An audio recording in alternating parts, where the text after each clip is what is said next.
Hello, and welcome to Up Close on METV. I'm Charles Clapsaddle, Station Manager for Manatee Educational Television, and it's been our pleasure over the last few years to be involved with an individual who brings a great deal to our community, our region, and our state, who also has hosted an award-winning program here on METV. And we're joined today by that individual, Up Halliburton. Sherrod, thank you so much for coming back today and talking a little bit about it. And for our viewers, I must tell you that Community Matters that you've hosted over the years has been a wonderful program. But we're bringing you here today because there's some significant changes in what you've been doing for the community. Yes. Can you share a little bit with us? Well, I have accepted, well, first of all, thank you for having me. I always enjoy our time that we spend here on Up Close. But I've accepted a new position, and it's a really big challenge for me. I am now the Executive Vice President of Business Development for Manatee Community Federal Credit Union. So really excited about that. Well, congratulations, Sherrod. Yes. You know, that is certainly a significant benefit for the entire community to be able to do that. And the Manatee Community Federal Credit Union has a wonderful reputation in this entire area. Tell us a little bit about the credit union. Well, the credit union was chartered in 1958. It was originally a credit union solely serving employees of Tropicana. Mm-hmm. And so for the first probably 45 years of its existence, you could only become a member if you were an employee or family member of Tropicana products. Well, our CEO, Cindy Barco, in her infinite wisdom, probably about 10 years ago, opened the charter up. And what I mean by that is she changed the charter to become a community charter. That allowed individuals who lived, worked, or worshiped in Manatee County to be able to enjoy the benefits of becoming a member of the credit union. And that was just really a first step to just really reconfiguring the mission of the credit union. I mean, there's a commitment to serving our select employee groups like Tropicana. We will always honor that. That is what really gave birth to this financial institution. But because the Tropicana products and the credit union are located in the heart of our community, we just felt it was very important to reconfigure our mission to allow us to serve the residents of Manatee County and specifically the residents of that community. Well, a credit union in any kind of community is a great benefit, and we want to hear more about the details about some of the outreach that you plan as Executive Vice President of Business Development. But before we get into that, I'd just like to take a moment, if I may, to kind of go back over some of the achievements and some of the significant things that have been accomplished under the Bradenton CCRA, and there have been many. You know, the Bradenton community has been well served by the CCRA in a wide variety of things. And as you leave, and as you must be very proud of a lot of the achievements. But can we go through some of those things that the CCRA has achieved? Oh, absolutely. And tell us what you're most proud of. Well, you know, we've had a number of successes. I guess what I'm most proud of is, as a redevelopment agency, we've pioneered an innovative way to redevelop communities. Mm-hmm. And it has been a very different approach. As I talk about the different projects that we've been involved in, you'll see very clearly these are not necessarily projects that you expect to be led by redevelopment agencies. Right. But I think our legacy is we looked at our community, we saw it where it was, and we embarked upon a strategy that was a lot more than just streetscaping and facade grants. And I don't mean to be dismissive of those things. They're very important in communities, and they're very important tools that we use in the redevelopment world to make a difference. However, we recognize that the people in our community had economic challenges that if we were going to physically transform that community, which is the primary goal of redevelopment agencies, we had to start by working to transform the individuals that live in that community. So we like to say that we have pioneered a strategy that we call holistic redevelopment. And that involves looking at every aspect of the community, building economic capacity in the residents, connecting with community organizations, getting the residents and businesses access to resources that will help to improve their ability to operate, and using that as a mechanism to ultimately physically improve the district. So what you'll see from us is a combination of economic empowerment strategies, which ultimately led to physically improving the district. So if I kind of go through the projects and look at it from a physical perspective, exceptionally proud of Nomaloy Park. Absolutely. What a beautiful facility. Yeah, I mean, we are extremely proud of that. 13th Avenue Community Center, under the leadership of Patrick Carnegie, for a number of years had been raising money and struggling, you know, to relocate their community center. Patrick leads a program that touches so many children's lives and families' lives. And he did it at a location that, to be quite honest, was not necessarily the best place to do those things. And so 13th Avenue partnered with the Central CRA and with the city and with the county and other partners, and we were able to build a 20-acre urban park and relocate 13th Avenue Community Center from the previous location, which is more of a commercial spot on US 41 and 13th Avenue, to be the centerpiece in what we call the jewel of East Bradenton. And so you have this, and I think it's roughly about 15,000 square feet. It's a beautiful building. It's absolutely beautiful. Computer labs, reading rooms. Wonderful gym. Wonderful gymnasium. I mean, it is just a wonderful, wonderful facility. But we put it in the middle of all of these other amenities. You have athletic fields. You have multiple playgrounds. You have Just for Girls has an educational facility that's on the perimeter of the park. You have walking trails. You have a water attraction. You have a multi-purpose soccer field. And just all of the things that you would need to be able to satisfy the cultural, recreational, and academic needs of that community. So it really is a gem in the community, and I think that, as you've pointed out, that it encompasses so much.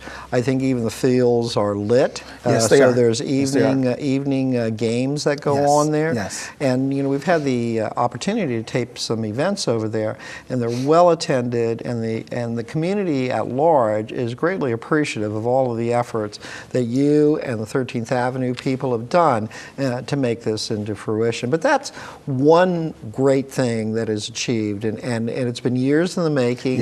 But under your watch, it came to pass. One of the other things that has really been a great benefit is housing within the community. Absolutely. Tell us a little bit about what the CCRA did to benefit housing throughout the community. Well, when the Central CRA was created, one of the strategies that we utilized was entering into an agreement with the Bradenton Housing Authority, and that agreement was to help to finance Bradenton Village. And it was a 30-year financial commitment, and we're probably in our 11th or 12th year on that commitment. But the beautiful Bradenton Village complex that you see, those multicolored townhouses as you're riding into Bradenton, that is funded in part by a significant Hope 6 grant from the federal government, also with yearly financial contributions from the Central CRA. You take those financial contributions away, that project would have never come to pass. And on a personal level, I've been with my wife a little over 20 years, and that's including the time that we dated. And so when we were dating early on, I'd come visit her in Bradenton, and her mother's home isn't too far from where Bradenton Village is. And I have to say, I'm an inner city kid. I grew up in Gary, Indiana, and when I drove down First Street and I saw the Rogers dilapidated housing The whole project. housing project. I was taken aback. And this is someone who grew up in a very urban environment. So my first impression was, wow, this is, this is a little rough. And so fast forward 10 years, I move here, I get involved in community development, to be involved in a project to transform the community that my wife grew up in, that my wife's mother grew up in, that my wife's mother's parents grew up in. On a personal level, it is just incredible. And that's a wonderful point, because not only is it architecturally just stunning and beautiful, but it's just a well-kept, wonderful neighborhood. It's safe. And one of the major problems with the old Rogers projects was the flood zone. Yes. Every time that there was made Yes. any kind of heavy rainfall, that entire region would flood, and people would be, at a loss. So it is a significant thing, and hopefully there'll be other phases of that same development going on. Do you see that in the future? Absolutely. They've actually identified property that the Housing Authority owns that they anticipate once the market will allow to do another development. They originally talked about it being home ownership, and now they're kind of reevaluating whether that makes sense or whether it'll be rental property. But after Bradenton Village, there have been 2 subsequent developments that have happened. And I do apologize, for some reason I'm forgetting the names, but and they both surround Bradenton Village. Correct. And then when you go into the neighborhood, there are a lot of single family homes that have been improved. So the neighborhood is transforming. And interestingly enough, when the Housing Authority was making a commitment to Bradenton Village, they went into the neighborhood and they purchased the most dilapidated homes, and they replaced them with homes that they now rent out to families. Well, that led to the private sector coming in and rehabbing homes and knocking down homes and replacing them with new homes. If you've not driven through that neighborhood, if you only remember that neighborhood from 20 years ago, and you make it your business to avoid that neighborhood, if you just took one afternoon and you really drove down 13th Avenue and turned down one of the streets, you would be surprised. There's a park on one of the corners. Yes, Martin Luther King Park. That was a beautiful CCRA little park, project. a little pocket park, so to speak. Absolutely. And you're exactly right. There's single-family homes, there's multifamily homes, and then there's the wonderful Rogers development, which continues to be, just a kind of a welcoming sight as you're coming in on 41 or 301. Yes, it is. But one of the things that I did want to mention, I thought you hit the nail right on the head during your opening remarks, is that it's a transformative process. Yes. There's a lot of combination of things that must happen for a CCRA, and one of those is economic development and economic outreach. And one of the key things that's happened in this community, which has been a real catalyst for job seekers and people who are looking for jobs, has been Career Edge. Yes. And we were there at the very first when the announcement was made at the State College of Florida East Campus. And tell us what Career Edge is and who's involved in it and why it's important. Career Edge is kind of one of my proudest moments. It is a funders collaborative. Tell us what a funders collaborative is for those people who might not be knowledgeable. Career Edge is a workforce funders collaborative. What that means is you have a group of investors who've gotten together and they have invested money in this project with the idea that collectively they will make decisions about investing in opportunities to move low-wage workers into higher paying positions. I mean, that's at the most basic level. And one of the primary things we're trying to achieve through Career Edge is ultimately to arrive at system change. When we look at our workforce system, there's a lot of things that we do exceptionally well. The Suncoast Workforce Board, they do wonderful work. But there are also challenges that we have in our workforce system. So what we want to do is align ourselves with those institutions like the Suncoast Workforce Board and create additional capacity. There's certain programs that they have that you cannot participate in if you don't qualify given federal requirements. Well, partnering with Career Edge allows us to bring money to the table and to help them enhance their delivery system. So, you know, we were not created to displace what currently exists. Career Edge was created to look at our workforce system and to plug in where appropriate and to invest where it makes sense.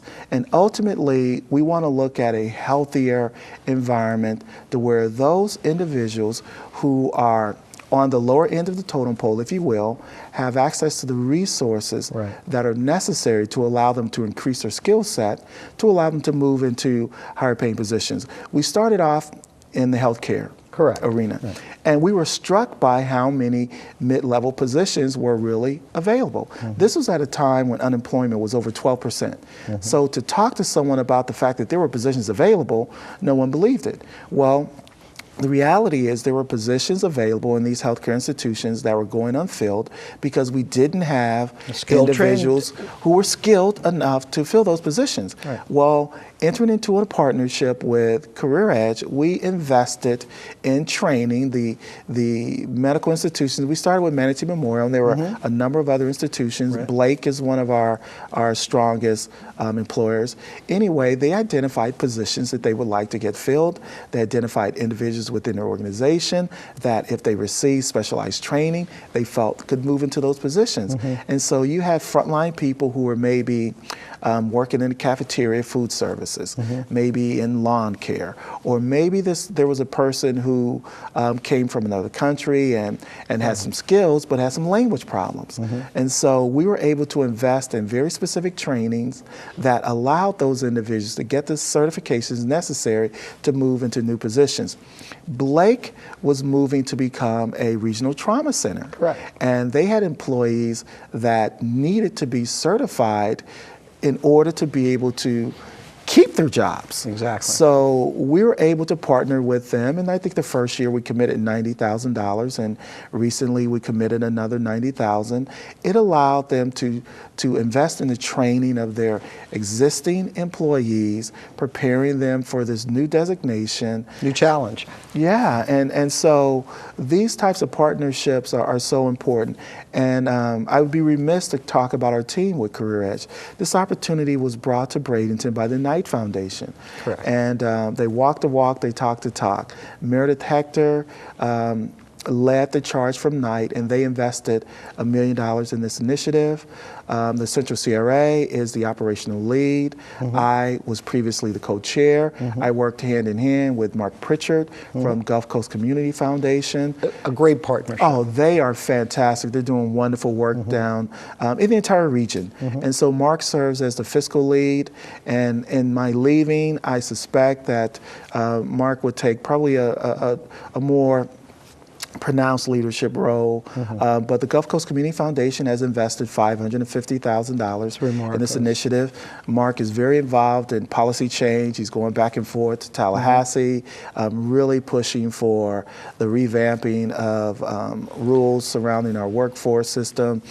We are one of 31 national fund sites. It's invitation only, one of the smallest national fund sites, and if I may say, one of the most successful. Absolutely. And I would be remiss if we didn't mention some of the people that are intimately involved with Career Edge, and people that have worked very closely with you is Maria Avey. Absolutely, our executive Jennifer director. Karp, who is responsible for program manager.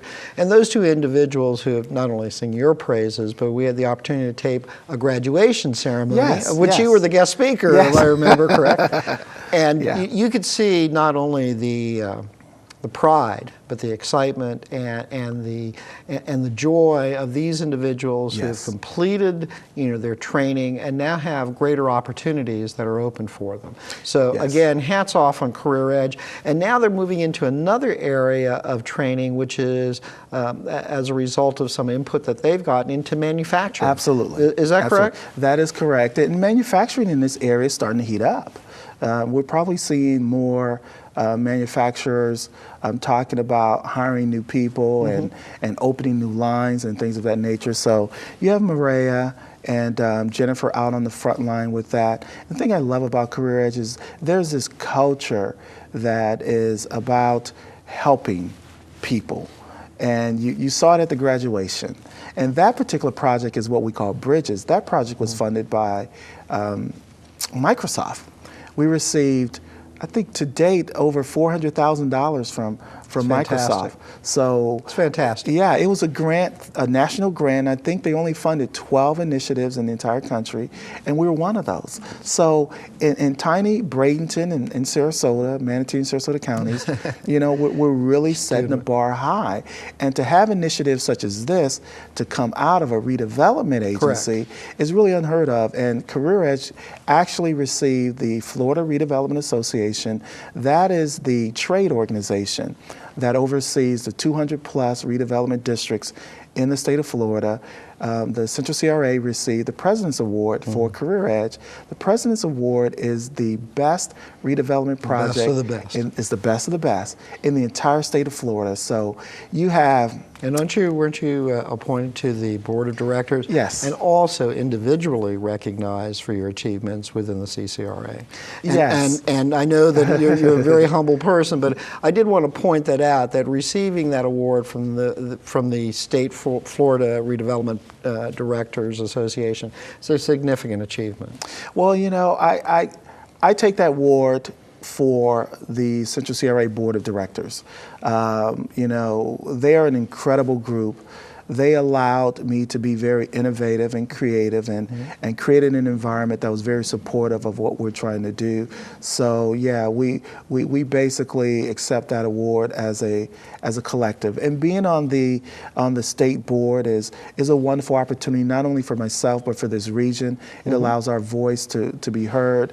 And for the Central CRA to receive that award, we were the only project, well, one of the only projects that was considered that was not a brick and mortar project.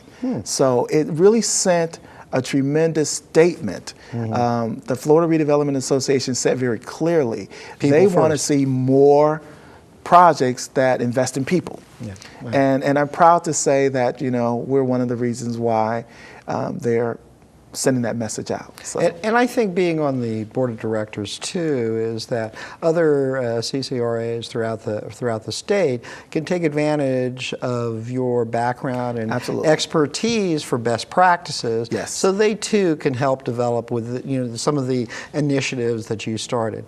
Yes. Let's move on if we may. Again, one of the other key things that's been happening in this community is with an organization called Suncoast Community Capital. Yes. Mike Kennedy is their executive director. And recently, they announced a big incentive program that just began with Kaufman. First of all, tell us a little bit about Suncoast Community Capital and what they do and how they fit into this redevelopment thing and what the Kaufman initiative is. Okay. Well, the Central CRA has been involved in economic development programming almost from day one. And what we realize is that even though that program is important, it's not necessarily the core activities that we should be embarking upon. So we felt that it made sense to invest in the creation of an entity that could manage that whole process for us, and an entity that could have citywide, countywide, and regional impact, because we had these wonderful strategies, but we didn't want to limit the impact just to our small district. And so we launched Suncoast Community Capital. We were very fortunate to get Mike Kennedy, who at the time was the executive director of the Downtown Development Authority. He was on our initial board and fell in love with our mission. And so Mike made a decision to leave the Downtown Development Authority and join us in this wonderful journey. And so he was our first executive director. And Suncoast Community Capital is a economic development nonprofit that focuses on creating opportunities for low-income individuals. And they do that by supporting the development of entrepreneurs through development services, as well as getting them access to capital through a partnership with Manatee Community Federal Credit Union. Exactly. They also serve as a a conduit for commercial redevelopment projects. For instance, if you're trying to do a development project, what we've found is that to make these projects happen in this economic time, you need a private development group, you need the public to have some skin in the game, and more times than not, you need a non-for-profit entity that can bring resources from other places. And so Suncoast Community Capital has positioned itself to be able to do that as well. And they are looking at some point getting involved in workforce readiness. To date, they currently manage the Central CRA's VITA tax program. That's a program that the Central CRA has operated for about 4 or 5 years in partnership with the IRS, AARP, and a number of other volunteer You actually did a program about that on Community Matters. We did do a program on Community Matters. So they manage that, and they manage our computer lab and training rooms, and they are just a wonderful organization. And you mentioned Kauffman.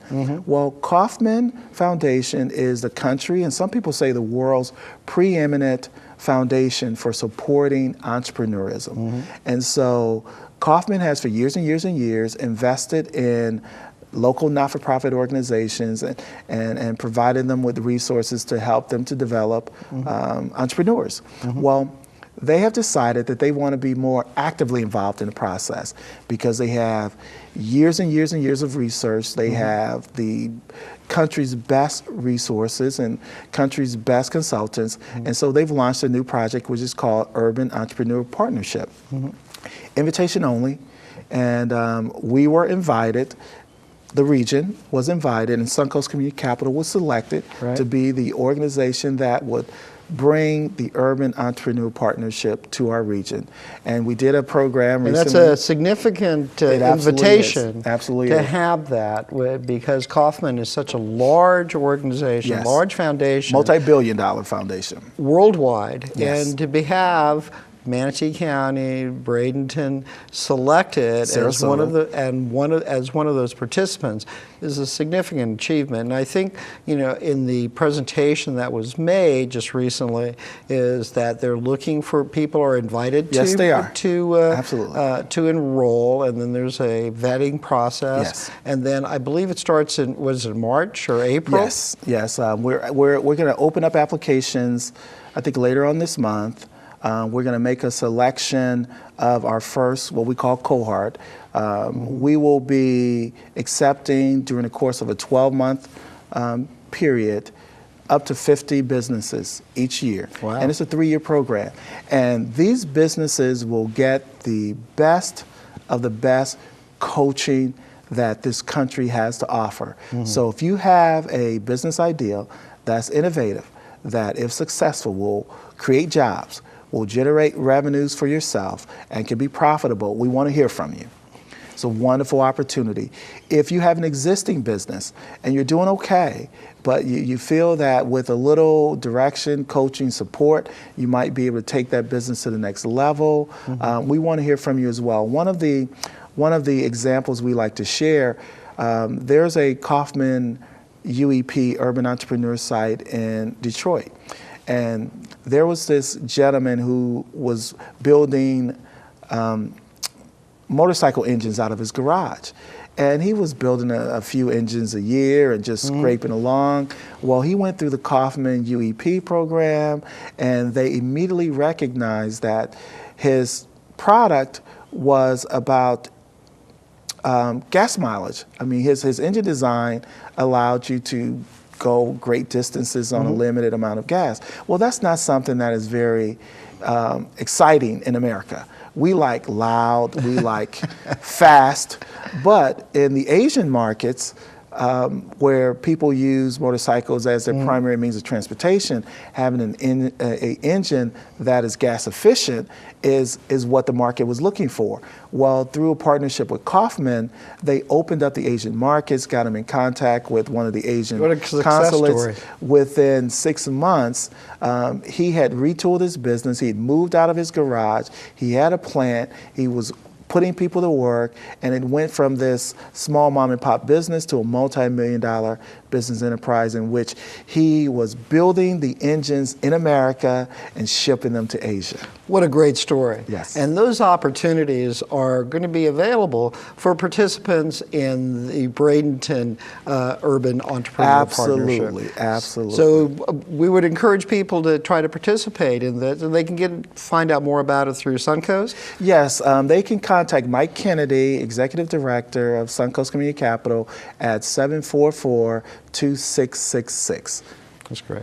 Now, we could go on for a period of time about some of the significant achievements and things that you should be so rightfully proud of under the Bradenton CCRA. But now, I want you to change hats a little bit.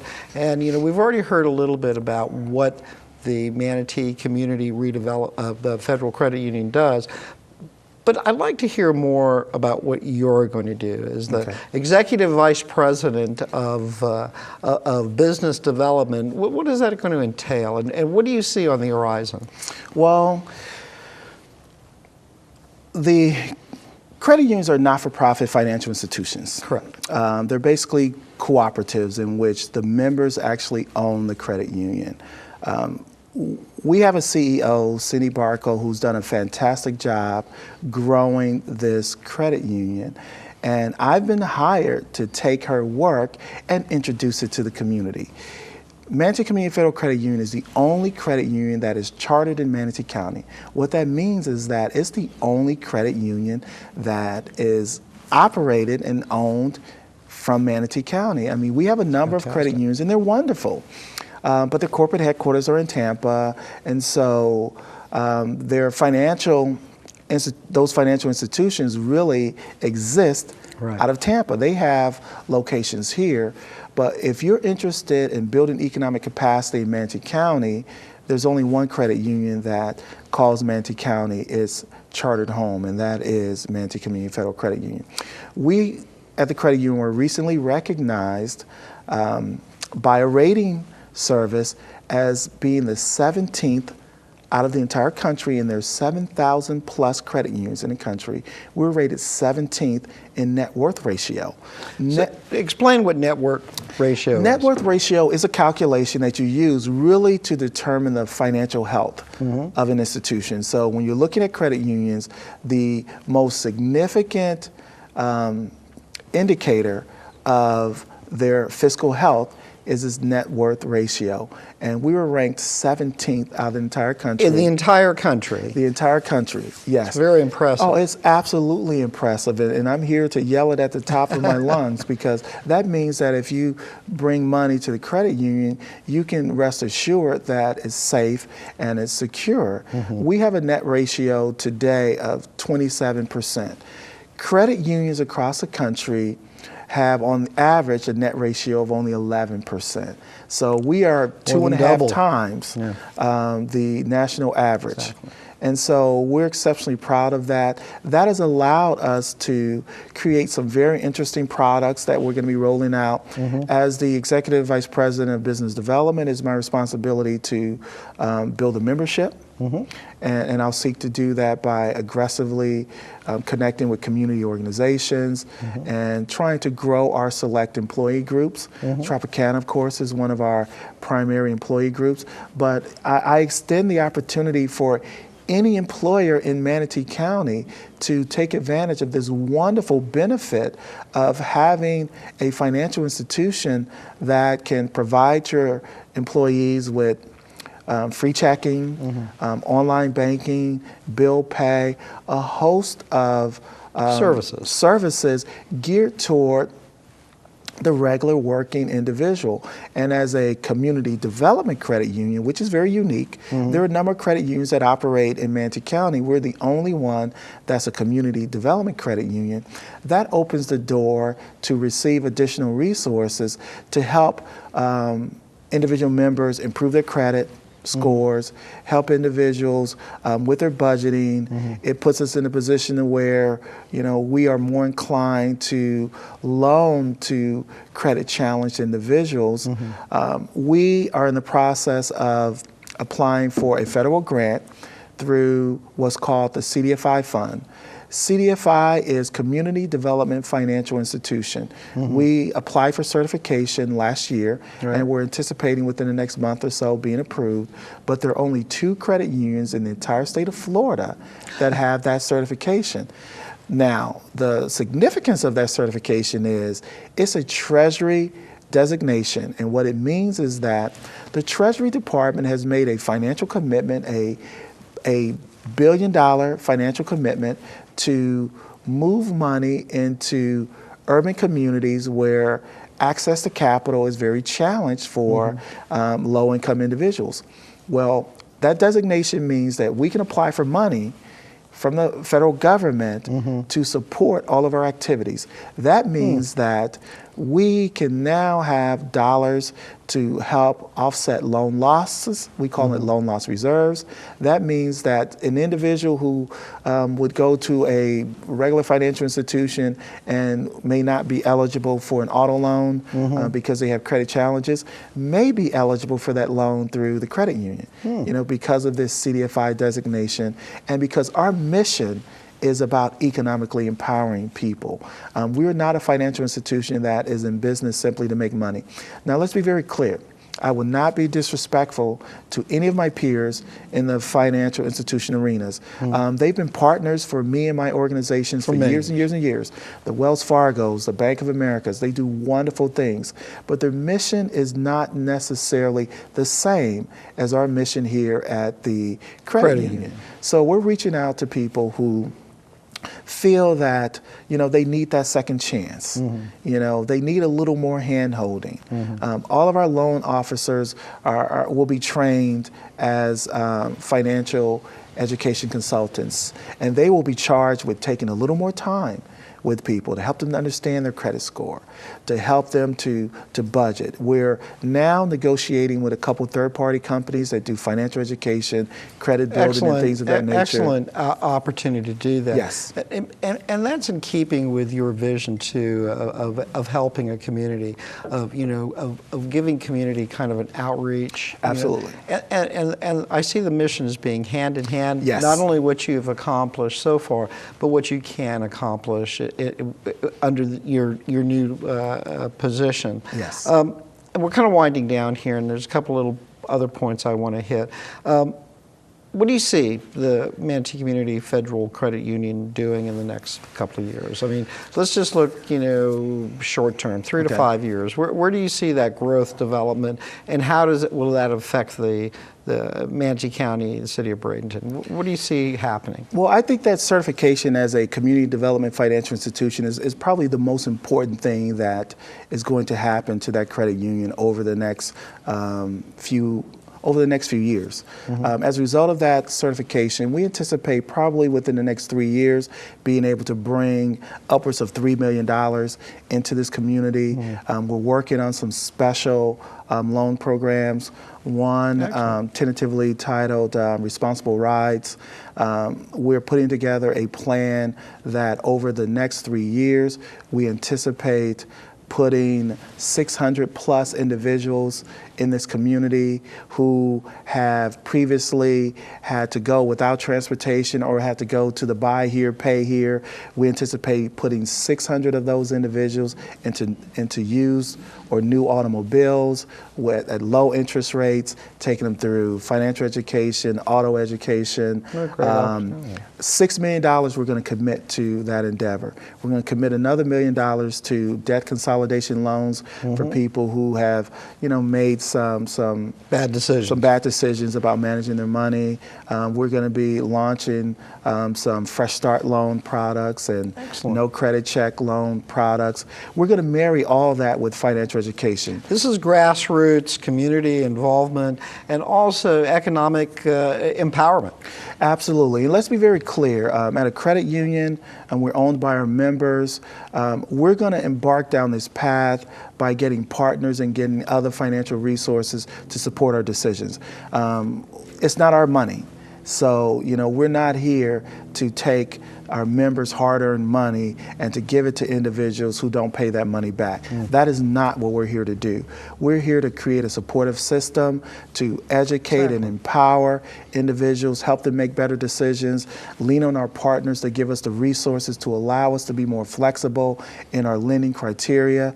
It is a all hands on deck type proposition. That's kind of a phrase I like to use, but I think it's very appropriate here because I want our existing members to know that that financial health that they've grown accustomed to, we will continue with that.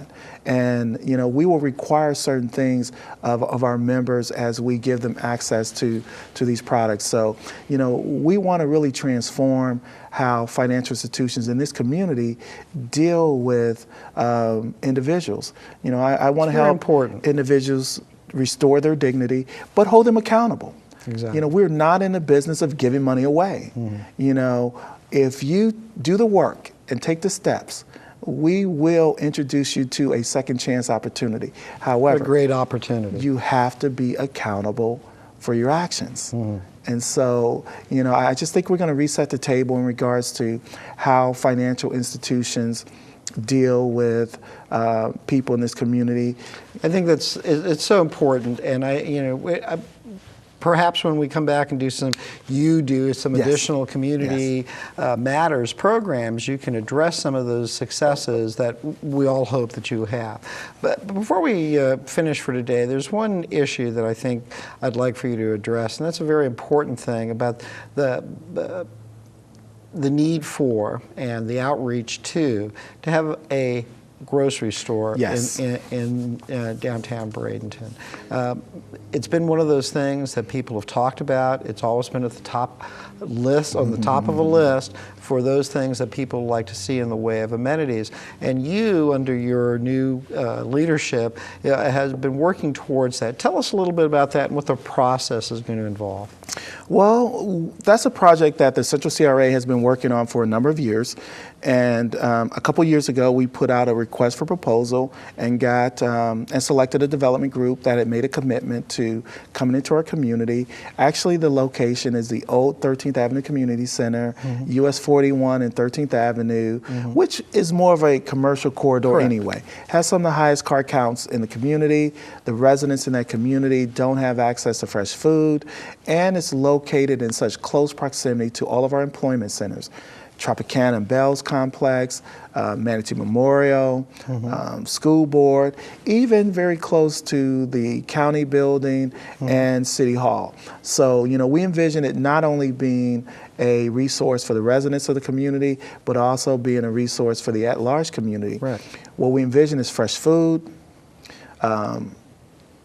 jobs, the opportunity to create a gateway into the city, because that is the city border. And we envision that could spur additional development along US 41, as well as generate much needed tax revenue for the city of Bradenton and the Central CRA. And so where we are now is the Central CRA, I think on the 23rd, it's either 23rd or 24th of this month, we'll be having a meeting to vote on the approval of the development agreement. And so I hope that they will move forward and approve that development agreement. If that does happen, it has to then go before the City Council. The development group that is working on this project, Casto, and there's a second development group that they brought into the mix. Casto has extensive experience in the Southeast U.S. of doing shopping center complexes.